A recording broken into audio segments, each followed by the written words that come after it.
అపోస్తలుడైన పౌలు ఎఫెసీయులకు రాసిన పత్రిక 6వ అధ్యాయము 10 నుంచి 18 వచనాలు మనం మార్చేద్దాం. మీ భాగము స్పష్టంగా అర్థమైనట్లు నెమ్మదిగా చదవండి. తుదకు ప్రభు యొక్క మహాశక్తిని బట్టి ఆయన యందు బలవంతులైయుండుడి. మీరు అపవాది తంత్రములను ఎదిరించుటకు శక్తిమంతులగునట్లు దేవుడిచ్చు సర్వాంగ కవచము ధరించుకొనుడి. ఏలయనగా మనము పోరాడినది శరీరులతో కాదు గాని ప్రధానులతోనూ అధికారులతోనూ ప్రస్తుత అంధకార సముద్రులకు లోకనాథులతోనూ ఆకాశ మండలము దురాత్మ సమూహముతోనూ పోరాడుచున్నాము. అందుచేత మీరు అపతిమందు వారిని ఎదిరించుటకు సమస్తం నెరవేర్చిన వారే నిలవబడుటకును శక్తిమంతులగునట్లు దేవుడిచ్చు సర్వాంగ కవచము ధరించుకొనుడి. ఎలాగనగా మీ నడుమునకు సత్యమును దట్టి కట్టుకుని నీతి అను మైమరుపు తొడుగుకుని పాదములకు సమాధాన సువార్త వలన సిద్ధ మనసును జోడు తొడుక్కొని నిలవబడుడి. ఇవన్నీగాక విశ్వాసమును డాలును పట్టుకొనిడి. దానితో మీరు దుష్టుని అగ్ని బాణములన్నిటిని ఆర్పటకు శక్తిమంతులవుదురు. మరియు రక్షణను శిరస్త్రాణమును దేవుని వాటిని ఆత్మకట్టము ధరించుకొనుడి. 18 వచ్చి కలిసి చద్దమే. ఆత్మ వలన ప్రతి సమయమందును ప్రతి విధమైన ప్రార్థనలు విజ్ఞాపనము చేయొచ్చు. ఆ విషయమై సమస్త పరిశుద్ధుల నిమిత్తము పూర్ణమైన పట్టుదలతో విజ్ఞాపన చేయొచ్చు. వెలుపుగా ఉండుడి. ప్రార్థన చేసుకుందాం. మోకరించండి. తండ్రి, మీ కుమారుడైన యేసుక్రీస్తు ప్రభువారి నామమును బట్టి వందనాలు చెల్లిస్తూ మీ పాదం ఎద్దకు వచ్చాం. అనుగ్రహించిన శ్రేష్టమైన మంచి సమయాన్ని బట్టి వందనాలు. ఈ వంకవారిగూడెము సోదరుడు యాకోబు గారి గృహములో ఈ విధంగా గృహ కూడిక కలిగి ఉండటానికి ఇచ్చిన ధన్యత బట్టి మీకు వందనాలు. ఉదయకాల సమయమందు దేవా శారమ్మ యొక్క గృహములో, లక్ష్మణరావు గృహములో జరిగించిన స్త్రీల కూడికలు బట్టి వందనాలు. సండే స్కూల్ పరిచర్య బట్టి వందనాలు. చేయబడిన పరిచర్యని దీవించి ఆశీర్వదించండి. తిరిగి ప్రభువా ఈ రాత్రి దేవా గృహ కూడిక నిమిత్తమై పాడిన పాటలు బట్టి ఎంతో వందనాలు చెల్లిస్తున్నాం. దేవా చదువుబడి లేఖన భాగములు బట్టి వందనాలు. ఈ లేఖన భాగములు ఆస్వాదించి విరిచి మాకు పంచిపెట్టండి. నిలబడుతున్న సంపూర్తిగా ఖాళీ చేసుకొనిచున్నాను. దేవా మీ దైవాత్మతో నన్ను నింపుకోండి. మీ నోటన్న మాట నోట ఉంచండి. మీ అరచేతి నీడలను కప్పండి. నన్ను కూడా మీరు వాడుకోవాల్సిందిగా ప్రార్థన చేస్తూ నన్ను మీ చేతులకు అప్పజెప్పుకుంచు. దేవా మీ సిలువ చాటు మరుగుపరుచుకుని మీ కరుణాపీఠం నుంచి మాతో మాట్లాడండి. దేవా ఈ స్థలాన్ని మీరు పరిశుద్ధపరచండి. ఈ స్థలాన్ని మీరు పవిత్రపరచండి. ఈ స్థలంలో చేరి వచ్చిన అందరితో మీరు మాట్లాడండి. ప్రభువా మీరు మాకు తండ్రివి, మాకు యజమానుడువు, మాకు స్నేహితుడు. దేవా మీరు మాకు సహాయపడే దేవుడు కనుక ఆత్మ ప్రాణ దేహాలు మీకు సమర్పించుకుంటూ యేసుక్రీస్తు ప్రభువారి నామమును బట్టి ప్రార్థిస్తున్నాము తండ్రి.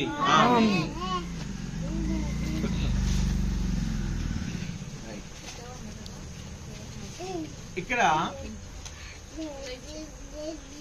ఎఫెసీయులకు రాసినటువంటి పత్రికలో మనం చూస్తే ఈ పరిశుద్ధ గ్రంథము ఎన్ని పుస్తకాలు ఉన్నాయి? పరిశుద్ధ గ్రంథంలో ఎన్ని పుస్తకాలు ఉన్నాయి? మొత్తం చెప్పాలి. 66 పుస్తకాలు కదా, 66 గ్రంథాలు. ఈ 66 గ్రంథాల్లో మీరు వినాలి, ఈ 66 గ్రంథాల్లో పాత నిబంధన, క్రొత్త నిబంధన అన్నారు. నిబంధన అంటే అర్థం ఏంటి? దేవుడు మానవులతో చేసిన వాగ్దానమే నిబంధన. కాబట్టి పాత నిబంధనలో ఈ బైబిల్ని 2 నిబంధనలుగా చేశారు. ఒకటి పాత అంటే యేసు ప్రభువు రాకమునుపు ఒక నిబంధన, దాని పాత నిబంధన అన్నారు. యేసు ప్రభువు వచ్చి చనిపోయి భూస్థాపన చేయబడి తిరిగి లేచిన తరువాత దీన్ని ఏమన్నారు? క్రొత్త నిబంధన అన్నారు. కాబట్టి పాత నిబంధనలోనేమో 39 గ్రంథాలు, క్రొత్త నిబంధనలోనేమో 27 గ్రంథాలు. ఈ 2 గ్రంథాలు కలిపితేనే 66 గ్రంథాలు అయ్యాయి. అయితే ఇక్కడ ఎఫెసీయులకు రాసినటువంటి పత్రికలో పౌలు అపోస్తలుడు ఏమి జ్ఞాపకం చేస్తున్నాడు అనంటే దేవుడిచ్చు సర్వాంగ కవచము. చెప్పండి వెనకాల ఏంటండి? సర్వాంగ కవచం. గడి చెప్పాలి నాకు. సర్వాంగ కవచము అంటే అర్థం ఏంటి? సర్వాంగ కవచము చెప్పండి. చెప్పాలి ఏంటిరా కిరణ్? చెప్పాలి గట్టిగా. సర్వాంగ కవచం. ఏమో రాజకుమారి? సర్వాంగం అంగాలు కదా, అవయవాలు. కాబట్టి సర్వాంగ కవచము అని అంటే మొత్తం మన దేహాన్ని భద్రపరచడానికి, కప్పడానికి, శత్రువు నుంచి కాపాడుకోవడానికి ఉన్నటువంటి వస్తువులే సర్వాంగ కవచాలు. ఎందుకు సర్వాంగ కవచాలు మనకు కావాలి? ఉదాహరణకు చలి వచ్చింది అనుకోండి, ఏం చేస్తాం మనం? స్వెటర్ వేసుకుంటాం. చలి నుంచి మన దేహాన్ని ఏం చేసి కాపాడుకోవడానికి. దోమలు బాగా కొడుతున్నాయి అనుకోండి రాత్రుల్లో, ఏం కట్టుకుంటాం? దోమ తెర కట్టుకుంటాం. దేనికి? దోమలు లోపల రాకుండా దోమల నుంచి కాపాడుకోవడానికి కదా. కాబట్టి ఇవన్నీ కూడా మనల్ని కాపాడడానికే. అయితే ఇక్కడ అపోస్తున్నటువంటి పౌలు ఒక శత్రువును పరిచయం చేస్తా ఉన్నాడు. ఆ శత్రువు మన కంటికి కనబడ్డు కదా. గడిచిన 2-3 సంవత్సరాల క్రితం మనం ఫోన్ చేస్తే, ఫోన్లు ఎవరికైనా చేసామనుకోండి, ఏం వినబడేది మనకి? అమ్మా రింగ్ టోన్ ఏం వినబడేది? అవతల వ్యక్తి మాట్లాడబోయే ముందు ఫోన్ చేసేవాడికి ఏం వినబడేది 2-3 సంవత్సరాల క్రితం? మీరు మనమంతా కనబడని శత్రువుతో ఏం చేస్తాం? యుద్ధం చేస్తా ఉన్నాము అన్నాడు కదా. కనబడని ఏంటి? Corona virus. కానీ బైబిల్ ఎప్పుడో చెప్పేసింది, కొన్ని వేల సంవత్సరాల క్రితమే ఒక క్రైస్తవుడికి శత్రువు ఉన్నాడని, ఆ శత్రువు కంటికి కనబడడని, ఆ శత్రువు ఏం చేస్తాడు? కంటికి కనబడకుండా చావు దెబ్బ కొడతాడని, ఆ శత్రు మనల్ని నశింపజేస్తాడని బైబిల్ ఎప్పుడో చెప్పింది. అయితే ఆ శత్రువు చేతి నుంచి కాపాడడానికి దేవుడు తన ప్రజలకు, తన పిల్లలకు ఏమిచ్చాడండి? సర్వాంగ కవచాన్ని ఇచ్చాడు. ఇప్పుడు యుద్ధం చేయాలి అని అంటే, ఇప్పుడు మన దేశానికి యుద్ధం చేస్తారు కదా. మన దేశాన్ని యుద్ధం చేసే వాళ్ళు ఎవరు? చెప్పండి, ఎవర్రా? చెప్పండి గట్టిగా నాకు. సైనికులు కదా. త్రివర్ణ దళము అంటారు. త్రివర్ణ దళం అంటే 3 రకాలైనటువంటి దళాలు. ఒకటి ఏం దళము?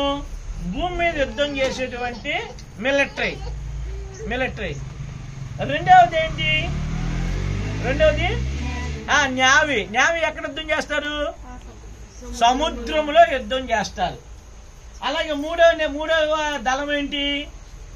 ఎయిర్ ఫోర్స్ అంటే గాల్లో యుద్ధం చేస్తారు, ఆకాశంలో యుద్ధం చేస్తారు. అయితే ఈ 3 స్థలాల్లో యుద్ధం చేయకపోతే మన భారతదేశం ఎప్పుడో శత్రువులు పాలైపోతారు కదా. ఈ రోజున మనము నిశ్చింతముగా మన ఇంట్లో ఉంటూ మనం తింటున్నాము, త్రాగుతున్నాము, హాయిగా జీవిస్తున్నాము అని అంటే కారణం ఏంటి? పైన దేవుడు, కిందన ఎవరండి? సైనికులు. ఈ సైనికులు వారు ఏం చేస్తారండి? కొందమ్మ చూడండి, మన భారతదేశం చుట్టూ ఎక్కడైతే శత్రువులు ఎక్కువగా ఉంటారో అక్కడ పరిసర ప్రాంతాల్లో చూడండి, ఆ బోర్డర్ లో వారు ఏం చేస్తారు? కాపలా కాస్తారు. వారి భార్యల దగ్గర ఉంటారా? భార్యల దగ్గర ఉండరు. పిల్లల దగ్గర ఉంటారా? ఉండరు. కానీ వారు ఏం తింటారో, ఏం తాగుతారో, ఎక్కడ పడుకుంటారో ఎవరికి తెలియదు. ఒకవేళ అప్రమత్తంగా ఉన్నారనుకోండి, ఏమవుద్ది? శత్రువు దాటుకుని వచ్చాడు అనుకోండి, శత్రువు దాటుకుని వస్తే ఏమైపోతుంది? కొన్ని వేల మంది ప్రజలు ఏమైపోతారు? చనిపోతారు. అందుకని మనము ఎప్పుడు కూడా మన భారతదేశంలో ఉన్న సైనికుల గురించి ఎక్కువగా మనం చేయాలి, ప్రార్థన చేయాలి. అందుకే పౌలు కూడా సైనికుడితో పోల్చాడు క్రైస్తవుని. ఏదో పోల్చాడు? సైనికుడు. అందుకే తిమోతి పత్రికలో పౌలు అంటాడు, క్రీస్తు యేసు యొక్క మంచి సైనికుని వల్లే నాతో కూడా శ్రమను అనుభవించుము అన్నారు. కాబట్టి సైనికులు యుద్ధానికి వెళ్తారు. యుద్ధానికి వెళ్తున్నప్పుడు హాయిగా వెళ్తారా? వెళ్ళరు. ఎలాగెళ్తారు? వీళ్ళలాగే వెళ్తారు. నన్ను చూడాలి. మీరు కనబడుతుందా? ఏమేమి ధరించుకున్నారు వాళ్ళు? ఏమేమి ధరించుకున్నారు? నువ్వు చెప్పక ఏమేమి ధరించుకున్నారా కీర్తన? ఈయనెవడు? సైనికుడు. చేతులు ఏముంది? ఏముంది రాజకుమారి? గట్టిగా కనబడతలేదు మీకు? కనబడుతుందా? కత్తి ఉంది కదా. ఇంకో చేతులు ఏముంది? డాల్ ఉంది. ఓకే. తర్వాత చెప్పు. ఇవేం వేసుకున్నాడు? ఏం వేసుకున్నాడు? షూ వేసుకున్నాడు కదా. షూ ఎందుకు వేసుకోవాలి? జారిపోకుండా కాదు, కింద నుంచి ఇప్పుడు ఎక్కడ ప్రమాదం గుచ్చుకోకుండా. కాబట్టి పైన ఏం పెట్టుకున్నాడు? హెల్మెట్ పెట్టుకున్నాడు కదా. ఇదంతా కూడా బాడీ కప్పుకున్నాడు. దీన్ని బైబిల్లో ఏమన్నారు అంటే, ఇక్కడ బెల్ట్ లాగా మీకు కనబడుతుందండి, కనబడుతుందా? ఈ బెల్ట్ లాగా కట్టుకున్నదేమో దట్టి. మన బెల్ట్ ఎత్తుకుంటావా? దట్టి. రెండవదిగా దీని ఏమిటి? డాలు కత్తి. ఇదేమో చూడు, మొదటిదేంటి? దట్టి. వెనక చెప్పండి, దట్టి. రెండవది మైమరుపు, అంటే మొత్తం కవర్ చేసుకునేది మైమరుపు. మూడవది శిరస్త్రాణము. నాలుగవది షూసు కదా. ఐదవది కత్తి. ఆరవది డాల్ కదా. ఈ 6ని బైబిల్ ఏం చెప్తుందంటే సర్వాంగ కవచాలు అని చెప్పింది. మీరే ఏం చెప్పింది? సర్వాంగ కవచం అంటే మొత్తం మన శరీరము తల నుంచి పాదాల వరకు కప్పేటువంటి ఏంటండి ఇవి? అవయవాలను కప్పే ఏంటి? కవచాలు కదా. ఏంటండి? సర్వాంగ కవచాలు అంటే మొదటి తల నుంచి పాదాల వరకు కూడా కప్పేటువంటి సర్వాంగ కవచాలు. మరి ఈ సర్వాంగ కవచాలు బైబిల్ ఎలా పోల్చింది అంటే, దీన్ని ఈ దట్టికి సత్యము అని పేరు పెట్టాడు పౌలు. సత్యం అనే దట్టి. చెప్పండి. ఇది రెండవది. ఈ పొట్ట దగ్గర నుంచి పీక వరకు కప్పేటువంటి మైమరుపుని ఏమన్నాడంటే నీతి అనే మైమరుపు. నీతి గడి చెప్పాలి. ఏంటండి? నీతి అనే మైమరుపు. మూడవదిగా ఈ హెల్మెట్ పెట్టారు. దీనికి ఏమన్నాడంటే రక్షణ అనే శిరస్త్రాణము. ఏంటండి? రక్షణ అనే శిరస్త్రాణము. నాలుగవదిగా ఈ షూస్ ఉన్నాయి కదా, ఈ యొక్క పాదాలకు వేసుకున్నటువంటి షూస్ ని ఏమన్నాడు అంటే సువార్త సమాధానమైనటువంటి సిద్ధ మనసును జోడు. ఏంటండి? సువార్త సిద్ధ మనసును జోడు. ఈ డాలుని దేంతో పోల్చాడంటే విశ్వాసముతో పోల్చాడు. తరువాత ఈ కత్తి ఏంటి? వాక్యము. ఈ 6 గురించి నేను చెప్పబోయే ముందుగా ఈ 6 విషయాలు. ఒకటి ఏంటండి? ఈ 6 చూసాం. మొదటిదేంటి? కత్తిని ఏమన్నారు? దేవుని వాక్యము. కత్తినేంటి? కనబడుతుందా మీకు? కనబడట్లేదు. రైట్. ఇటేసుకోరా, కనబడలేదు అది. సరే వినాలి. కాబట్టి కత్తి దేని గుర్తు? దేవుని వాక్యానికి గుర్తు. ఈ డాల్ దేని గుర్తు? దేని గుర్తు అండి? డాలు విశ్వాసానికి గుర్తు. తర్వాత ఈ యొక్క హెల్మెట్ రక్షణకు గుర్తు.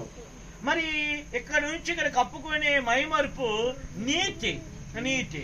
ఆ తర్వాత వీటన్నిటిని గట్టిగా బిగించేది దట్టి. ఏం దట్టి? సత్యం అనే దట్టి. ఈ యొక్క జోడికి సమాధాన సువార్త వలన జోడ్. ఈ 6 విషయాలు. అయితే ఈ 6 విషయాలు నేను వివరించే ముందుగా మొట్టమొదటిగా ఉదాహరణకు చేయికి తగిలింది అనుకోండి, మనిషి బ్రతుకుతాడా? బ్రతకడా? బ్రతుకుతాడు. కత్తి మన కాలు తగిలితే బతుకుతాడా? బతకడా? మరి ఎక్కడ తగిలితే బతకడు? తలకి గుండెకి తగిలితే బతకడు. గుండెకి తగిలిన కొద్దిసేపు ఏం చేస్తాడు? కొట్టుకుంటూ హాస్పిటల్ తీసుకెళ్ళచ్చు. కానీ ముఖ్యముగా శిరస్త్రాణము చూడండి. అందుకే మన బళ్ళ మీద వెళ్తుంటే హెల్మెట్ పెట్టుకుంటారా అంటారు. ఎందుకు హెల్మెట్ పెట్టుకోవాలి అంటే తల తగిలితే ఆ అనుభవం ఎవరికి తెలుసు? నాకు శారమ్మకి తెలుసు కదా. కాబట్టి తలకు తగిలింది అనుకోండి, ఎన్ని రోజులు హాస్పిటల్ ఉండాలి ఎవరికి తెలీదు. అయితే ఇక్కడ దీన్ని ఏమన్నారంటే హెల్మెట్ ను శిరస్త్రాన్ని ఏం పెట్టారంటే రక్షణ. ఈ రక్షణ అనేది లేకపోతే సత్యమైన దట్టి లేదు, నీతి అనే మైమరుపు లేదు, విశ్వాసమైన డాలు లేదు, తర్వాత వాక్యమనే ఖడ్గము లేదు, సిద్ధ మనసు ఆ సువార్త జోడనేదే లేదు. ముఖ్యంగా మనుషుడు ఏం కలిగి ఉండాలి? రక్షణ కలిగి ఉండాలి. అంటే తలనెంగేలి కాపాడు. బండి మీద వెళ్తా ఉంటాం, బండి స్కిడ్ అయిపోద్ది. హెల్మెట్ ఒక ఆయన నాకు తెలిసిన ఆయన నిర్దోల్లో ఉన్నారు, ఆయన మాస్టర్. ఆ మాస్టరు ఇప్పుడు కాదు 10-15 సంవత్సరాల క్రితం అనుకుంటా. ఆ మాస్టర్ ఏం చేశారంటే చీకట్లో బయలుదేరి వస్తా ఉన్నారు. అక్కడ ఆ టిప్పర్ లారీలు, ఇసుక లారీలు చూసుకోకుండా గుద్దేశాడు. గుద్దేస్తే ఆ లారీ కిందకి వెళ్ళిపోయి అక్కడ ఉంటుంది కొండలాగా ఉంటుంది, ఆ కొండ గుద్దేశాడు ఆయన. అందరూ చచ్చిపోయాడు అనుకున్నారు. హెల్మెట్ ఉంది కాబట్టి బతికేశాడు, ఏమీ అవలా, చిన్న గాయాలు అయ్యాయి. అలాగే క్రైస్తవుడు రక్షణ అనేది చాలా ప్రాముఖ్యం. జాగ్రత్తగా గమనించండి. ఈ సర్వాంగ కవచాల్లో 6లో అతి ప్రాముఖ్యమైనది రక్షణతో ప్రారంభమవుద్ది. రక్షణ లేకుండా మనం ఎన్ని ధరించినా అనవసరమే. ఎందుకు చూడండి, అపోస్తుల కార్యము 2వ అధ్యాయము 30 తలుపులు అప్పుడే మూసేస్తున్నారా?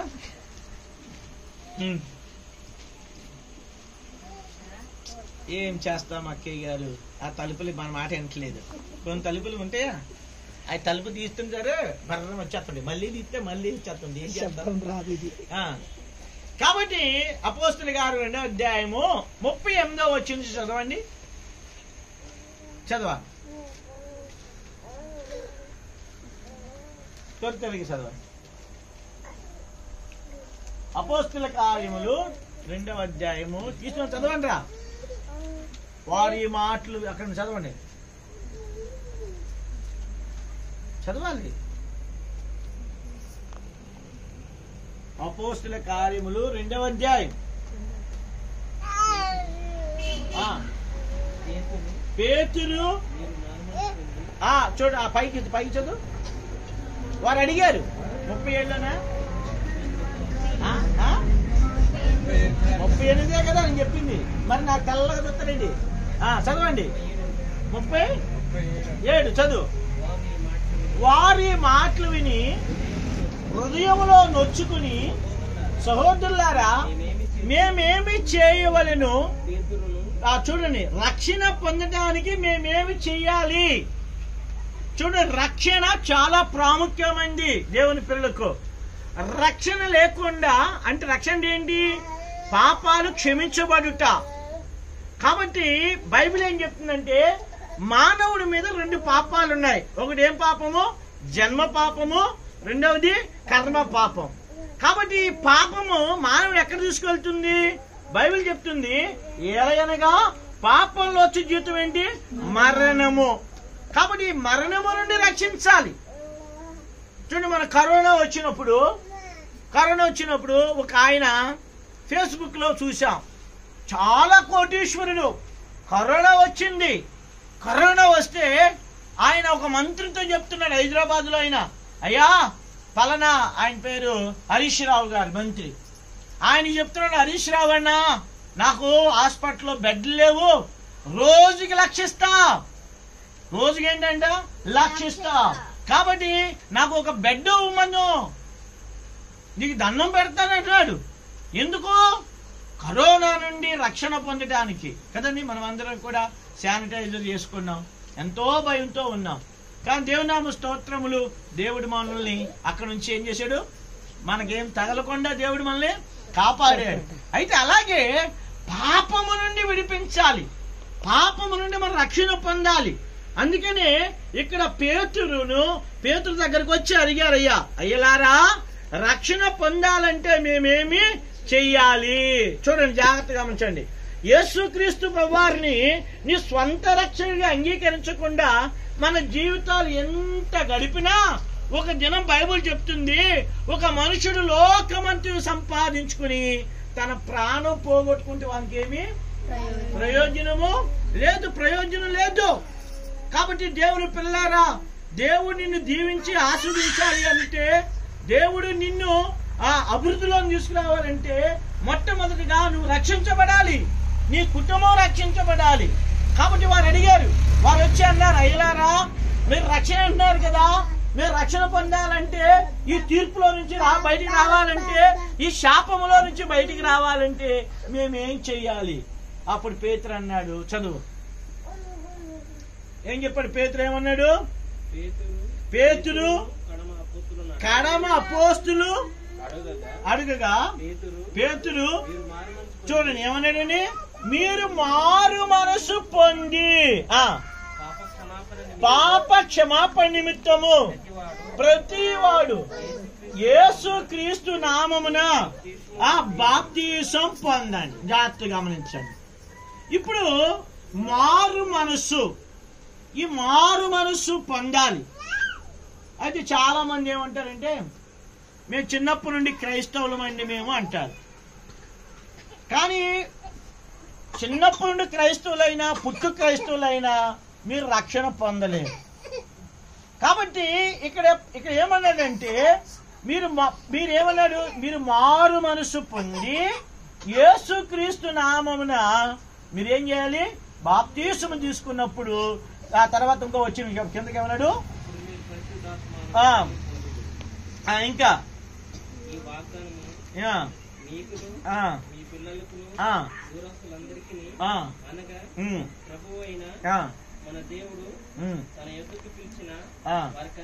వారికి అందరికీ చెందునని చెప్పారు. తర్వాత కింద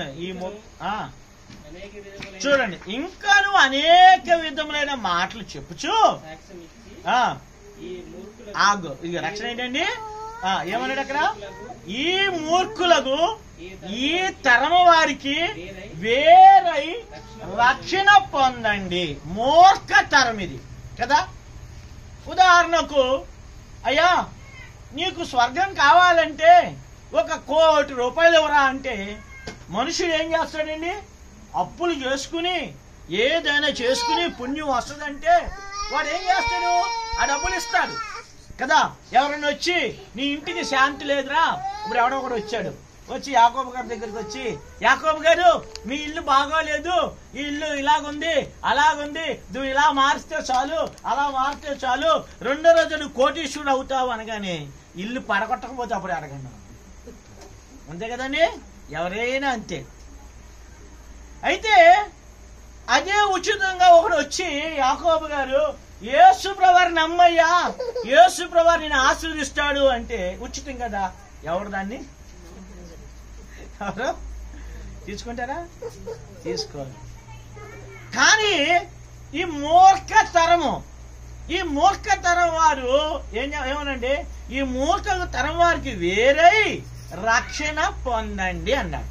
ఇప్పుడు రక్షణ పొందాలి, ఎలాగ పొందాలి అని అంటే, లూకాసు వార్త 19వ అధ్యాయంలో యేసుక్రీస్తు ప్రభువారు ఎక్కడికి వెళ్తున్నారండి? యెరికోకి వెళ్తున్నారు. యెరికో మార్గం గుండా ప్రయాణం చేస్తా ఉన్నారు. ఆ చేస్తా ఉన్న సమయంలో చూడండి, 19వ అధ్యాయం మొదటి వచ్చిన చదవండి. ఆయన సంచరించుచు యెరికో పట్టణమునకు ప్రవేశించి దాని గుండా పోవచ్చున్నారు. యెరికో అంటే అది అర్థం శపితమైనది కదండి. యెరికోని యెహోషువ శపించాడు. ఆ యెరికోని యెహోషువ శపించాడు, కానీ ఎలీషా దాన్ని బాగు చేశాడు. యెహోషువ ఏం చేశాడు? యెరికోని జయించినప్పుడు దాన్ని పునాది ఎవరేస్తాడో వాడు చస్తాడు, వాడి పెద్ద కుమారుడు చస్తాడు, గుమ్మాలు వెళ్తే వాడు చిన్న కుమారుడు చస్తాడని చెప్పేశాడు. అయితే ఎలీషా దినాల్లో వచ్చినప్పటికి ఎలీషా అక్కడ దాహం నీళ్లు తెచ్చినప్పుడు వాళ్ళు అన్నారు, అయ్యా ఈ నీళ్లు మంచివి కావన్నారు. అప్పుడు ఎలీషా ఏం చెప్పాడు, క్రొత్త కుండలో ఏం చేయమన్నాడు, పిండిని తెమ్మన్నాడు. కొత్త కుండలో పిండిని తెచ్చి జల దగ్గర పెట్టినప్పుడు అక్కడ ఏమొచ్చింది, అక్కడ ప్రవీణ్ కూర్చోరా, అయిపోద్ది కూర్చోరా మంచిగా చూడు, నీకు అర్థం కాదు, కొద్దిగా వెనక్కి చూడు, బొమ్మలు చూడు, నీకులాగా ఉన్నాడు వాడు, నీలా ఉన్నా లేదా? సరే, కాబట్టి ఇక్కడ మనం చూస్తే కాబట్టి అక్కడ కొత్త కొండలో పిండి తెచ్చి ఆ జల దగ్గర పెట్టినప్పుడు జరిగిన సంగతి ఏంటి, మంచి నీళ్ళు అయిపోయాయి. ఇప్పుడు అలాంటి ఎరుకోకుండా యేసుక్రీస్తు ప్రభువారు ప్రయాణం చేస్తా ఉన్నారు. ఎరుకోకుండా యేసు ప్రభువారు ఏం చేస్తారు, ప్రయాణం చేస్తా ఉన్నారు. ఆ ప్రయాణం చేస్తున్నప్పుడు అక్కడ ఒక వ్యక్తి ఉన్నాడు. ఎవరండి ఆయన? జక్కయ్య. ఎవరండి? నేను చెప్పాలి, జక్కయ్య. ఈ జక్కయ్య 6 అడుగులు ఆజానుభావుడా. జక్కయ్య ఎలాగడు? 3 అడుగులు. 3 అడుగులు ఉంటాడు, 4 అడుగులు ఉంటాడు, పొట్టివాడని బైబిల్ చెప్పింది. ఈ జక్కయ్య అనే పేరేంటో తెలుసా? పవిత్రుడు. జక్కయ్య పేరేంటి? పవిత్రుడు. కానీ ఆయన బ్రతుకంత పవిత్రంగా ఉందా? ఆయన బ్రతుకంత పవిత్రంగా ఉందా? లేదు. ఏమండి, ఆయన ట్యాక్స్ కలెక్టర్, అంటే సుంకపు గుత్తప్పుదారుడు. సుంకపు గుత్తప్పుదారుడు అంటే అర్థం, ఈ దినాలు రసీదులు ఉన్నాయి, కంప్యూటర్లు ఉన్నాయి. ఆ దినాలు అవి లేవు. అప్పుడు ఎవరైనా వచ్చి జక్కయ్య వచ్చి, ఓ యాకోబు గారు ఇంటి పని కట్టవా అని అనుకోండి, ఇంటి పని ఏం చేయాలి? యాకోబు గారు ఏం చేయాలి? కట్టాలి. ఎంత? ఈయన అంటాడు, అయ్యా అయ్యగారు ఎంత కట్టాలంటే, ఓయ్ 50 రూపాయలు అయ్యా నీటి పని, ఇంటి పని ఏంటి 50 రూపాయలు అంటే ఈయన ఏం చేయాలి? 50 ఇచ్చేస్తాడు. ఆయన ఏం చేస్తాడు? ఆ 50లో 40 ఏమో జేబులు వేసుకుని 10 రూపాయలు గవర్నమెంట్కి కడతాడు. అలాగున ఆస్తినంతా సంపాదించాడు. ఇల్లంతా అపవిత్రంతో నిండిపోయింది. అయితే ఒక్కడు కోరాడు. ఏం కోరాడండి? యేసు ఎవరో అని చూడగోరాడంట. ఎన్ని ఉన్నా, కూర్చోదయమనమ్మ గారు, ఎన్ని ఉన్నా, ధనాలు ఉన్నా, ఏంటి సంపదలున్నా మనసులో ఏముండదు? నెమ్మది ఉండదు. ఒక ఆయన రాజుబాబు గారిని ఉయ్యూరులో పరిచయం చేశాడు. ఆయన ఒక పాట కట్టాడు. నీకు మేడ మిద్దెలున్నా మదిలో యేసు లేకపోతే సున్నా బండి సున్నా, అంతా సున్నే. మేడ మిత్రుల దగ్గరికి వెళ్ళి అడగండి, అయ్యా నువ్వు నెమ్మదిగా ఉన్నావా, నువ్వు ప్రశాంతంగా ఉన్నావా అని అడిగితే వాళ్ళు ఏం చెప్తారు? వాళ్ళు ప్రశాంతం ఉండదు. ఎందుకు? డబ్బు ఉంది, ఎవడొచ్చి పట్టుకుపోతాడో అని. అండి, చాలా మంది డబ్బున్న వాళ్ళ దగ్గరికి వెళ్ళి, అయ్యా మీరు ప్రశాంతంగా పడుకున్నాను అడగండి, వారికి ఉన్న బాధలు ఇంత చాటవారం చెప్తారు. ఎందుకు? వాళ్ళకి ఏది ఎవడొచ్చి ఎప్పుడు పట్టుకుపోతాడో, ఎవడొచ్చి ఎప్పుడు చంపేస్తాడో. అదే మన దగ్గరకు వచ్చి చూడండి, మనం ఎలా పడుకుంటామండి? సాప మీద వేసినా సరే కాళ్ళు జాపుకుని ఎవడొచ్చినా ఏముంటాయి, 2 దెబ్బలు కొట్టి వెళ్ళిపోతారు మన ఇంట్లో. ఏమండి, అప్పట్లో ఒక 10-15 సంవత్సరాల క్రితం దొంగలు పడేవాళ్ళు అన్నవాళ్ళు తెలుసా? అప్పుడు వీళ్ళందరూ అమ్మో అమ్మో అమ్మో అంటున్నారు. నేను అనుకున్నాను, ఒరే వచ్చి రానీరా, మన ఇంట్లో ఏం దొరుకుతాయి? 4 సొక్కాయలు 2 చీరలు దొరుకుతాయి.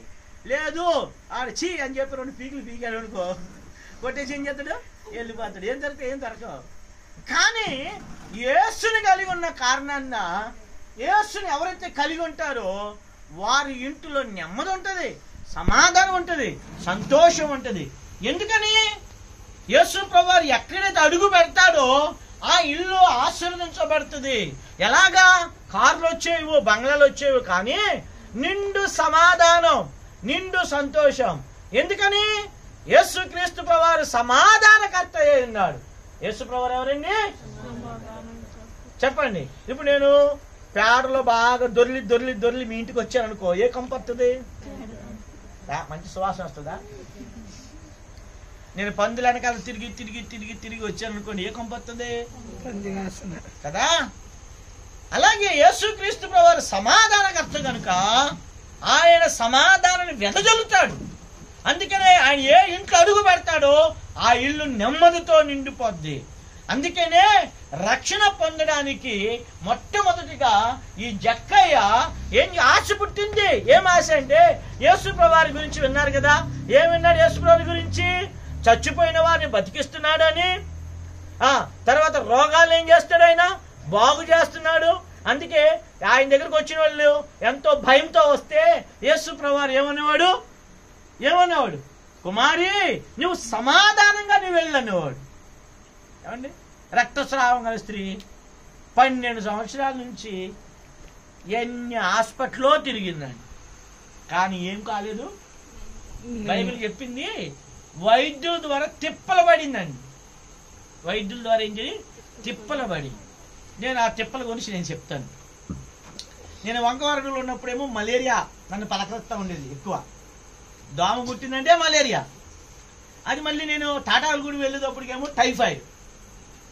సరే, ఈ టాటాలగూడి టైఫాయిడ్ కదా. టైఫాయిడ్ వచ్చినప్పుడు అసరాబాద్ వెళ్ళేవాడిని.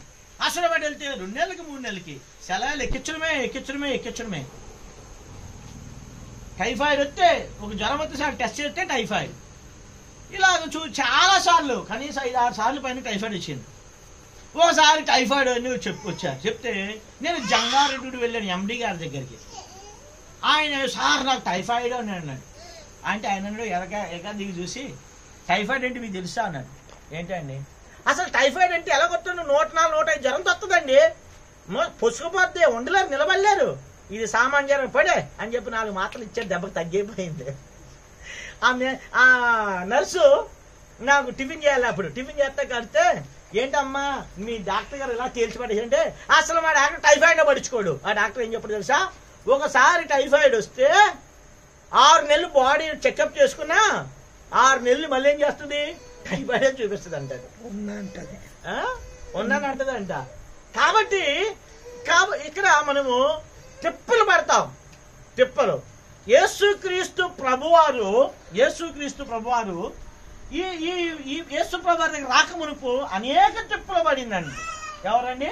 రక్తస్రావం గల స్త్రీ. రక్తం అంతా పోతుంది, భద్రత లేదు. కానీ యేసు ప్రభువారి దగ్గరికి వచ్చి ఇలా వెనక నుండి ఏం చేసింది? ఏం చేసి ఉంటుంది యాకోబు గారు? అయ్యా నన్ను తగ్గించండి అందా. ఇలాగొచ్చి వెనక నుండి ముట్టుకుందంతే. అక్కడ రాయబడింది ఏంటంటే ప్రభావం ఆయనలో నుండి వచ్చేసిందంట, స్వస్థత వచ్చేసింది. ఇప్పుడు ఈయన అన్నాడు ప్రభావం వెళ్ళిపోయింది, ఎవరు నన్ను ముట్టారు? అప్పుడు ఆవిడ గడగడగడ వణుకుతూ వచ్చి ప్రభువా నేనే అన్నా. నువ్వేట నన్ను ముట్టుకోడు అన్నాడా? అనలేదు. కుమారి ధైర్యంగా ఉండవు, నువ్వు భయపడకము, నీ విశ్వాసం నిన్ను స్వస్థపరిచింది, నువ్వు ఏం చేయాలి? సమాధానం కలిగి వెళ్ళిపోవాలి. కాబట్టి మన యేసు ప్రభువారు సమాధానం ఇచ్చేటువంటి దేవుడు. అయితే ఇప్పుడు జక్కయ్య ఏం ఆశ కలిగి ఉన్నాడు? జక్కయ్య యేసు ప్రభువారిని చూడాలి. మరి చూడాలి అని అంటే అందరూ మూసేశారు. ఈయన చూస్తే పొట్టోడు ఎలా కనబడుతున్నాడు? కనబడట్లేదు. నేను నా చిన్నప్పుడు మా దివిసీమకు అప్పుడు రామారావు గారు, ఎన్టీ రామారావు గారు పోటీ చేశారు. ఆ టైంలో అన్ని ఊర్లు దర్శిస్తూ ఉన్నారు. అందరూ చెప్పుకుంటున్నారు పొద్దున్నే, అయ్యా ఎన్టీ రామారావు వస్తున్నాడంట, మా దివిసీమ అవనగడ్డ నాగాలంకి వెళ్తున్నాడంట అని అన్నప్పుడు మా అమ్మ ఏం చేసిందంటే, చిన్నప్పటి నుంచి నేను పొద్దు నుంచి అసలు రామారావు గారు ఎవరంట చూస్తాను వచ్చాను. అందరు బాటలు తాగి ఉన్నారు, నాకేమో కనబడలేదు. కనబడిపోతే రామారావు గారు వచ్చారు అన్నారు. మా అమ్మ ఎత్తుకొని చూపిస్తుంది, అదుగోరా నాకు కనబడతాయి కదా. ఆయన వచ్చాడు, వెళ్ళిపోయాడు. అయితే ఈయన ఏం చేశాడంటే, యేసు ఎవరో కనబట్టలేదు, దీనికి వచ్చేసాడు యేసు ప్రభువు అన్నాడు. ఆయన మాట్లాడినాడు, ఇలా కాదు అని చెప్పి ఇలా చూశాడు. ఏం కనబడింది? మేడు చెట్టు ఎక్కాను ఆయన. అందుకే కదా సుమతి శతకం ఉంది, ఏముంది? మేడి పండు చూడు మేలుమయుండును, పొట్ట విప్పు చూడు పురుగులుండును. అంటే అర్థమేంటి? మేడి పండు చూస్తే నికనకనకనకన ఆడిపోద్ది. ఎంత ఎంత ఎంత బాగుంటుందండి మేడి పండు, మెరిసిపోద్ది. దాని పొట్ట ఇప్పు చూస్తే ఉంటాయి పురుగులు. ఈయనేమో జక్కయ్య పవిత్రుడు పేరు. ఏమండి పేరేమో జక్కయ్య పవిత్రుడు, బతుక అంటే అపవిత్రమే. అయితే ఈ అపవిత్రత పోగొట్టుకోవడానికి, రక్షణ పొందడానికి ఇప్పుడు ఆయన మేడు చెట్టు ఎక్కాడు. అయితే యేసు ప్రభువు అందరి హృదయాల్లో, యాకోబు గారి హృదయం మనకు తెలుసు, యేసయ్యకి తిరుణ హృదయం తెలుసు, శివ హృదయం తెలుసు, ఇక్కడ అందరి హృదయాలు తెలుసు. మనం కొంతమంది ఏమనుకుంటారు, తొందరగా ఇరిచిపెట్టి దిగిపోతావరా నాయన అనుకునే వాళ్ళు కూడా తెలుసు, బయటికి కనపడం కదా. ఏమండి? కానీ అందరి హృదయాలు ఎరిగిన వాడు మన దేవుడు. అవునా? తెలుసా తెలీదా? అంతేనా? అందరి హృదయాలు దేవుడు తెలుసు. అయితే ఈ యొక్క యేసు ప్రభువు ఈయన ఆశ చూసి సరాసరి ఎక్కడికి వచ్చాడు? చెట్టు పేరు పెట్టి పిలిచాడు. ఎంతమంది కూర్చుండొచ్చు అక్కడ? జక్కీ లాంటి వాళ్ళు బోళ్ళు మంది కూర్చుండొచ్చు కదండి. జక్కీ లాంటి వాళ్ళు చాలా మంది కూర్చున్నారు. ఇప్పుడు అంటే రాజకీయ నాయకులతో పట్టించుకోవట్లేదు, కానీ ఒక గత 20-30 సంవత్సరాల క్రితము రాజీవ్ గాంధీ వస్తున్నా, లేకపోతే ఇందిరాగాంధీ వస్తున్నా, పివి నరసింహారావు గారు ఎవరైనా వస్తున్నా, లేకపోతే చంద్రబాబు నాయుడు గారు వస్తున్నా, ప్రజలు ఎలా ఉండేవాళ్ళండి? ఎప్పుడు ముప్పుడుగా అసలు దారి గుండా కాసేసేవాళ్ళు, దారి గుండా కాసేసేవాళ్ళు. కాబట్టి అనేక మంది చెట్టు ఎక్కేశారు, అనేక మంది చెట్టు ఎక్కేశారు. చెట్టు ఎక్కినప్పుడు యేసు ప్రభువు ఎవరి దగ్గరికి వచ్చాడు? జక్కయ్య దగ్గరికి వచ్చి, మేడి చెట్టు దగ్గరికి వచ్చి, జక్కయ్య నువ్వు త్వరగా దిగుము. ఈ పుట్ట ఆయన ఎలా ఎక్కడో తెలియదు, కానీ దిగడం మాత్రం ఎలా దిగి ఉంటాడు? దిగాడో దూకేసాడో ఎవడో తెలీదు.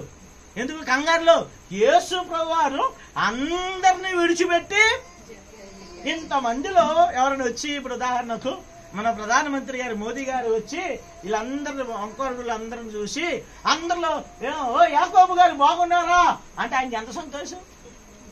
ఏమండి? మా చిన్నప్పుడు రాజీవ్ గాంధీ గారు వచ్చారు. నేను 8th 9th చదువుకున్నప్పుడు రాజీవ్ గాంధీ గారు వచ్చారు. రాజీవ్ గాంధీ గారు వస్తుంటే ప్రజలు ఇబ్బడి ముబ్బడిగా ఉంటే ఆయన కండవ తీసి ఇసిరితే ఒక రిక్షా వాడికి దొరికింది కండవ. ఆయన కండవ ఖద్దరు కండవ.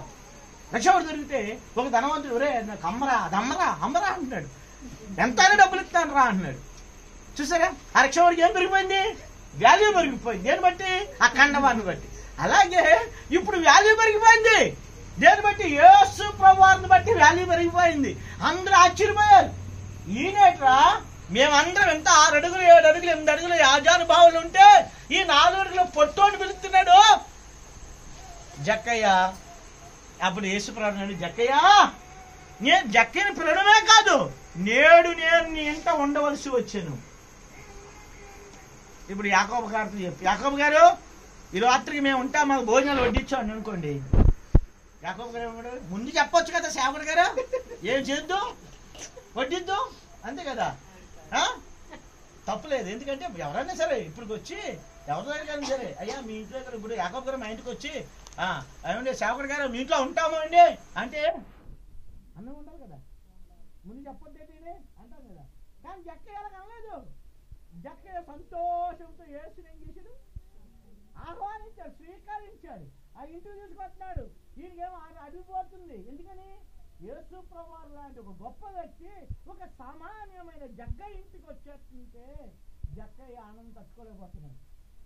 ఆనందం తట్టుకోలేకపోతుంటే అప్పుడు చూసిన కొల్లులు అంటారు కదా, మా ఇంటికి రాకుండా యాకోబు గారి ఇంటికి వెళ్ళాడు, మా ఇంటి దగ్గర పాలు తాకుండా యాకోబు గారి ఇంటి దగ్గర పాలు తాగాడు. కొంతమంది ఎలా ఉంటారండి? చాలా మంది అడుగుతారు నా మీద, సేవకుడు గారు వస్తే ఏ సేవకుడు గారు 10 పట్టలు లేవు కదా, ఆరింటి తాగి ఇల్లు తాగి ఇంటి తాగి ఆరింటి తాగి ఏమండి మా ఇంటి దగ్గర తాగరు కానీ పక్క ఇంటి తాగుతారు అనుకుంటారు కదా. కాబట్టి ఈయన అందరూ చదువుకున్నారు. ఒరే ఈ పాపైన మనుషులు ఇంటికి వెళ్తున్నాడు, ఈయన ఎంత పాపాత్మ తెలియదా ఈయనకి అని చదువుకుంటే ఈ సన్నిధి ఎవరు వినబడింది? యేసు ప్రభువు వినబడింది, జక్కయ్యకే వినబడింది. యేసు ప్రభువు పక్కన ఉండగానే జక్కయ్య అంటే ఏమి కనబట్టలేదు. యేసు ప్రభువు తిరిగి అన్నాడు, యేసయ్యా నేను పాపాత్ముడినే, నేను నా ఆస్తిని సగం ఏం చేస్తున్నాను, బీదలకు ఇస్తున్నాను. ఇంకో సగము నేను ఎవరి వద్ద అయితే ₹1 తీసుకున్నాను 5 వంతులు. ఏంటండి, ఇప్పుడు నేను యాకోబు గారి దగ్గరికి వచ్చి ₹1 దొంగతనం చేశాను అనుకోండి, మారు మనసు పొందిన తర్వాత ఎన్ని రూపాయలు ఇవ్వాలండి? 5 వంతులు అంటే ₹5 తెచ్చి నేను మాట చెప్తానే, నేను మారు మనసు పొందక మునుపు క్రికెట్ బ్యాట్ ప్యాడ్స్ కొనడానికి వెళ్ళాం షాప్కి. అందరూ, నేను అప్పుడు 15 సంవత్సరాలు ఇంటర్మీడియట్ ఫస్ట్ ఇయర్ చదువుతున్నాను. అందరూ షాప్లో మాట్లాడుతుంటే నేను క్రికెట్ బాల్ దొంగతనం చేసి జేబులో తీసుకొని వచ్చేసాను. అప్పుడు ఆనందం. అప్పుడు మా ఫ్రెండ్స్ అన్నారు, అబ్బా సాగర్ గారు ఏం దొంగతనం చేశాడు రా. ఆనందం కదా, దొంగ నీళ్ళు తీపి కదా. మన ఇంట్లో ఉన్న కూరకని పక్క ఇంట్లో టేస్ట్ చేస్తే ఎలా ఉంటుంది కదా. కాబట్టి నేను మారుమూసి పొందాను, సేవకు వచ్చాను. కొన్ని రోజుల తర్వాత అదే షాప్కి వెళ్ళాను. షాప్కి వెళ్ళి అప్పుడు అక్కడ ఆ బాల్ ₹10. అయ్యా నేను చెప్పాను, అయ్యా నేను మీ షాప్లో అప్పుడు దొంగతనం చేశాను, కొన్ని సంవత్సరాల క్రితం దొంగతనం చేశాను. నేను మారుమూసి పొందాను, యేసయ్యను అంగీకరించాను, నేను దేవుడు సేవ చేస్తానయ్యా, దేవుడు నాకు గుర్తు చేశాను చెప్పి ₹100 ఇచ్చాను. ఇస్తే సార్ వద్దండి బాబు, మీకు ఎంత న్యాయం అండి, అప్పుడెప్పుడు చేస్తే ఇప్పుడు చెప్పుకున్నారు అని. లేదు మీ సేవకు ఉపయోగించాలి అన్నాడు. బాబు ఈ దొంగ సొమ్మిది ఉపయోగించకూడదు నాయన, అపవిత్రమైన సొమ్మిది దేవుని సేవకు ఉపయోగించకూడదు నాయన, తప్పు అయిందండి, నన్ను క్షమించండి అని చెప్పి డబ్బులు ఇచ్చి వచ్చాను. అప్పుడు నాకు నెమ్మది వచ్చింది. ఇంకొకసారి విజయవాడలో నేను అప్రెంటిస్ చేస్తున్నాను. అప్రెంటిస్ చేస్తుంటే అన్ని నెలలు అద్దె కట్టారు ఆంటీ గారికి. ఆవిడ ఏం చేసింది, లాస్ట్ నెలేమో ₹170 బదులు ₹250 అని తీసేసింది. కోపం వచ్చి నేను కట్టకుండా వచ్చేసాను. కట్టకుండా వచ్చేస్తే అప్పుడు కూడా తర్వాత చాలా బాధ వచ్చేసి ఒకరోజు దేవుడు నాతో మాట్లాడితే విజయవాడ దిగి పటమంట వెళ్ళి నాకు తెలుసు వెళ్తే అప్పుడు ఖాళీ స్థలాలు, ఇప్పుడు ఇల్లు అయిపోయాయి. ఎక్కడికైనా తిరగను, తిరిగి తిరిగి తిరిగి తిరిగి ఇల్లు కనుక్కోలేకపోయి ఒకటే ప్రభువా వచ్చాను, వాళ్ళు ఎవరు నాకు తెలియదు. ఆటో వాడు అంటాడు, ఏంటి సార్ ఎందుకు తిరుగుతున్నారండి, ఆటో కట్టించుకున్నాను కదా. అయ్యా అప్పుడు ఇలా చేశాను, ఇప్పుడు చేశాను అయ్యా, ఇలాగ వచ్చానయ్యా అంటే, సరే సార్ మీరు తిరిగారు కనబడలేదు, ఇంకేం చేస్తారు వెళ్ళిపోయింది అని చెప్పి పాపస్థితి చెప్తున్నాడు. ఆడు నా కోసం ప్రార్థన చేయండి పాస్టర్ గారు అని. చూసారా. కాబట్టి జక్కయ్య నా ఆస్తిలో సగ భాగం ఇస్తున్నాను అన్నాడు. తర్వాత బీదలకు ఇచ్చేస్తాను, తర్వాత ఏం చేస్తాను, అయిపోద్ది ఒక పావు గంటలు పూస్తాను, వాచ్ వైపు వెళ్ళిపోతాయి మన కళ్ళు కదా. పొద్దుంచి కూర్చున్నారు మీరు. కాబట్టి మిగతాది ఎవరి దగ్గర అన్నం తీసుకున్నానో వాళ్ళకి ఇచ్చేస్తానన్నాడు. యేసు ప్రభువారి ఇంట్లో అడుగు పెట్టక మునిపి ఎవరైనా ధనవంతుడు. యేసు ప్రభువారు అడుగు పెట్టినప్పుడు ఏమైంది, ఉన్నాయి కూడా ఊడిపోయాయి, ఆస్తి పోయింది, అన్ని పోయాయి. కాబట్టి అయితే యేసు ప్రభువారు అందరి వైపు తిరిగి చెప్పాడు. ఏమని చెప్పాడు, ఇతడు నిజముగా అబ్రహాము కుమారుడు.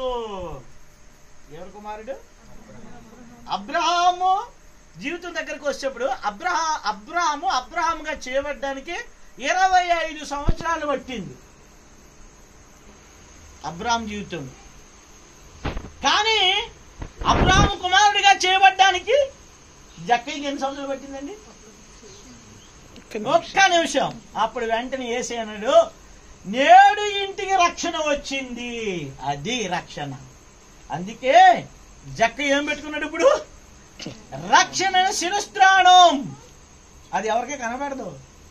ఇప్పుడు వరకే పాపాత్ముడు అన్నారు, కానీ ఇప్పుడు ఏమంటున్నారు, రక్షణ పొందాడు. ఏం పొందాడు? రక్షణ పొందాడు. ఆ రక్షణ శిరస్త్రాణము ధరించాడు.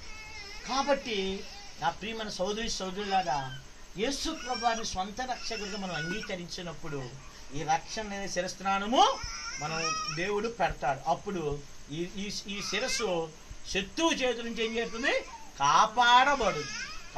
అందుకే పౌలు ఏమన్నాడంటే, దేవుడిచ్చు సర్వాంగ కవచం. మొట్టమొదటిది ఏంటి కవచం? రక్షణ. ఈ తల బాగుంటే అన్ని బాగుంటాయి. తలలో నుంచి కూడా మెదడులో నుంచి ఏమెళ్తాయి, మెదడులో నుంచి అన్ని అవయవాలకి లింక్ ఉంటుంది. ఆ లింక్ చూడండి, పెరాలసిస్ స్ట్రోక్ వస్తుంది. అది ఎక్కడ కాలు చేయి పడిపోతుంది చాలా మందికి. అది ఎక్కడ డిఫిట్, ఎక్కడ తప్పు? మెదడులో ఆ రక్త ఇది ఇవి కణాలు కాదు, నరాలకి ఎక్కడైతే వెళ్ళకుండా గడ్డ కాడుద్దో, ఏ అవయవానికి రక్తం వెళ్దో ఆ అవయవము పనిచేయదు.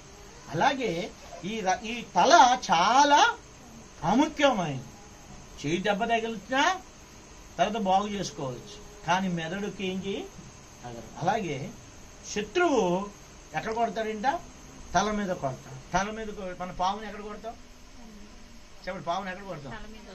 తల మీద కొడితే ఏమవుద్ది? ఎగిరి మన మీదకి వస్తుంది. తోక మీద కొడితే వస్తుంది.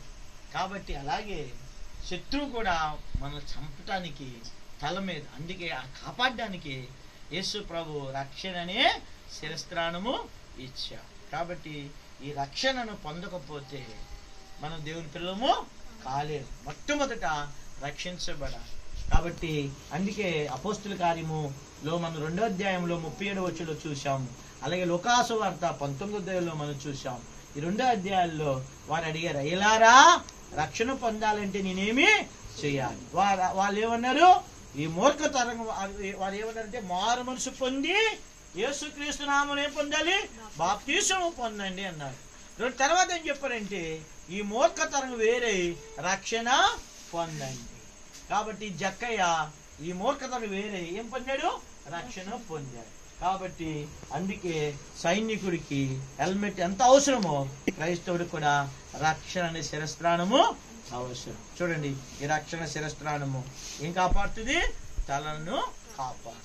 కాబట్టి మన ఇంటిని కాపాడాలన్నా, మనల్ని కాపాడాలన్నా రక్షణ ప్రాముఖ్యం. ఆ రక్షణ పొందాలి. ఆ రక్షణ పొందినప్పుడు నీవు నేను దీవించబడతాం. అలాగున దేవుడు మనల్ని ఆస్వాదించి దీవించబడును గాక. మిగతాది వచ్చే వారము ఒక్కొక్క సర్వాంగ కవచం గురించి మనము ధ్యానిస్తాం. ప్రార్థన చేసుకుందాం. సోదరుడు గిద్యోను వచ్చి ప్రార్థన చేస్తాడు.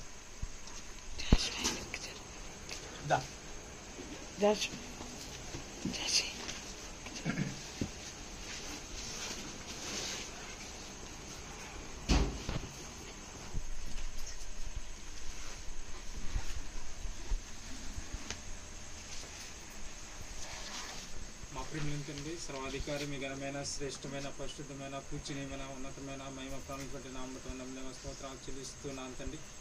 ఎలా ప్రభా సంక్రమితండి యొక్క రాత్రికాల సమయండి దేవ, మరి యొక్క గృహపక్షం తండ్రి దేవ, మరి మీరు చూపుతూ వచ్చిన మీ యొక్క దేని బట్టి ఆచరిస్తున్నాం తండ్రి. మీ యొక్క రాసిన ప్రవేశం అప్పగించుకుని దాన్ని బట్టి ఆచరిస్తున్నాం తండ్రి. ప్రభావ మరి వ్యక్తమైన వాక్యం తండ్రి ఇష్టంలో ప్రభావ మరి మీరు కట్టుపలం చేయండి. అలాగే ప్రభావ వచ్చిన వీళ్ళ యొక్క వివరాలను మీరు కట్టుపలం చేస్తండి. మీరే మేము కొంతమని ప్రార్థిస్తున్నాం తండ్రి. ముఖ్యంగా తండ్రి యొక్క గృహం ఉన్నటువంటి మరి కొరక అలాగే తండ్రి కిరణ్ కొరకై దేవ మరి కీర్తన కొరక వారికి ఇచ్చిన ఇరువులను బట్టి మీకు కొందరు ఆచరిస్తున్నాం తండ్రి. మీరు జ్ఞాపకం చేసుకోండి ప్రభావ మరి యొక్క గృహం పక్షంగా తండ్రి మీ కార్యం జరిగించి దేవ మరి మీరే మేము కొంతమని మీ యొక్క దయాలస్తంకి అప్పగించుకుంటున్నాం తండ్రి. దేవ మరి మీరు రక్షణనే ప్రభావ మరి దేవశిరస్త్రానంతో తండ్రి యొక్క మీరు దేవభక్తి ప్రభావ మరి మీ యొక్క నామానికి మహిమగంత ప్రభావం మీరు ఆరోపిస్తున్నామని మీ యొక్క అసలు సాయపడుతున్నాం తండ్రి. గృహం యొక్క దేవ మరి పక్షం తండ్రి అపోస్తుల కార్యం 16 ముఖ్య ప్రభావ మీరు నెరవేర్చండి. మీరే మేము కొంతమని మీ అసలు సాయపడుతున్నాం తండ్రి. మీరు ఎక్కడ కలిగించును దేవ మరి మీ యొక్క నాన్న బట్టి తీసుకుని వచ్చిన మీ పిల్లలను బట్టి ఆచరిస్తున్నాం తండ్రి. వారికి కూడా మీరే కృపని గురించి దగ్గర ప్రభావం యొక్క కాపురత్వంలో తండ్రి మీరే బలపరిచి నడిపించండి. రీతిగా ప్రభావ మరి మీరు మంచి దేవుడుగా మంచి కాపులను స్థుతిస్తూ ప్రభావ మరి మీ నామానికి మహిమగంతం చెల్లిస్తూ యేసు ప్రభువారి గొప్ప నామములోనే స్తుతించి ప్రార్థిస్తున్నాం తండ్రి. ఆమేన్. మన తండ్రి దేవుని యొక్క ప్రేమయు కుమారుని యేసుక్రీస్తు కృపయు పరిశుద్ధాత్మక అన్యోన్యమైన సహవాసము సంతోషము సమాధానం చిరువచ్చిన మనకు తోడేయండి. దేవుడు మనల్ని కాచి కాపాడి భద్రపరచును గాక. ఆమేన్.